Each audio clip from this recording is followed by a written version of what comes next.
A power drill is one of the most helpful tools you can have. With the change of a bit, you can drill holes, drive screws, stir paint, and a whole lot more. Here's how it works.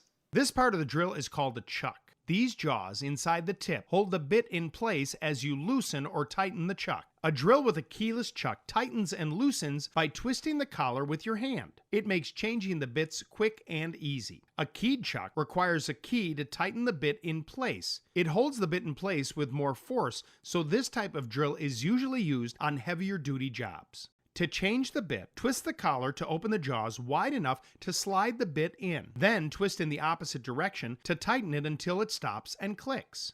The trigger on the handle is your main control. A variable speed drill lets you start drilling slowly and speed up based on the pressure you put on the trigger, just like pressing the accelerator on your car. A switch on the handle will change the direction you are drilling. Forward drives the fastener in with a clockwise spin. Set it to reverse to back out the screws, or to back out your bit if it sticks. You may also have a neutral position that locks the trigger. This prevents accidents when you're not using the drill. To drill a hole, place the tip of the bit against the surface. Pull the trigger part way to start drilling, and work up to full speed as you get going, so you don't skip off the surface. Keep forward pressure on the drill. If you need to, press on the back for more leverage. Don't cover the vents or you may overheat the motor. One thing to watch out for is stripping the screw, so remember these tips.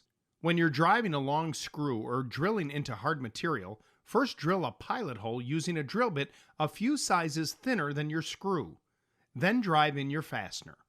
If you notice the bit starting to spin on the head of the screw, stop. You might need to change to a bit that fits tighter into the head of the screw. The tips are angled differently to grip onto the fasteners' heads. And make sure you're holding the drill straight and have enough pressure on as you drive.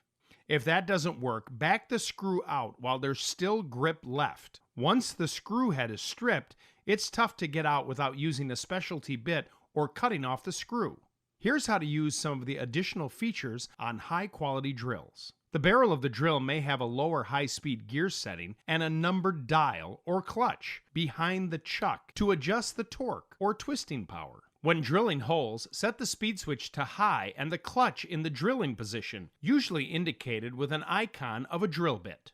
To drive screws, switch to low speed and use one of the numbered settings on the clutch to control the power behind the twist. At these settings, the driving action stops when you hit a certain amount of resistance. This prevents stripped screws, or lets you drill and drive repeatedly to the same depth. For example, if you're driving screws into drywall, you want to stop before you crush the surface. Use a scrap piece of material, start with a lower number, and adjust the clutch to stop at the right point. The type of drill to use depends on the job. Cordless drills are powered by rechargeable batteries and are handy when you won't be near an outlet. Keep a spare battery charging as you work so you don't have to wait if the battery wears out. Corded drills tend to be a good option when drilling into brick, concrete, or other hard surfaces. You may want both in your toolkit. Volts and amps indicate how powerful the drill is. On a cordless drill, this is expressed by the volts. On a corded drill, look at the amps. A higher number usually means heavier duty and heavier to hold. The chuck also comes in different sizes. A smaller 1/4 or 3/8 inch chuck is adequate for light-duty tasks. They tend to be smaller and lightweight, which is great when you're hanging items like curtain rods, so your arms won't tire out. The bigger 1/2 inch chuck handles larger bits, your workhorse for heavy-duty jobs like drilling through hard surfaces. They also tend to be heavier and larger. Get more know-how in no time from your Ace Store associate or on acehardware.com.